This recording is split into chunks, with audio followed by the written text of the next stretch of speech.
একবার এক বাদশা তার রাজ্যের রাস্তা দিয়ে যাচ্ছিলেন। যেতে যেতে তিনি দেখলেন এক অতি বৃদ্ধ চাষি খুব যত্ন করে একটি জলপাই গাছের চারা রোপণ করছেন। বাদশা অবাক হয়ে চাষিকে জিজ্ঞেস করলেন, ওহে বৃদ্ধ লোক, জলপাই গাছ বড় হয়ে ফল দিতে তো অনেক বছর সময় লাগে। আপনি এখন যে চারাটি লাগাচ্ছেন তার ফল খাওয়ার জন্য আপনি কি ততকাল বেঁচে থাকবেন বলে মনে করেন? বৃদ্ধ চাষি হাসি মুখে শান্তভাবে উত্তর দিলেন, হুজুর, আমাদের পূর্বপুরুষরা গাছ লাগিয়েছিলেন বলে আমরা আজ তার ফল খাচ্ছি।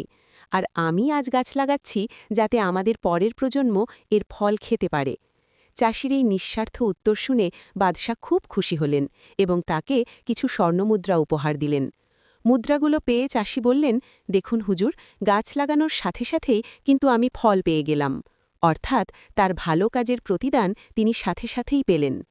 এই গল্পের শিক্ষা, ইসলাম আমাদের শেখায় যে কেবল নিজের স্বার্থের জন্য নয়, বরং অন্যের কল্যাণের জন্য কাজ করাও একটি বড় ইবাদত।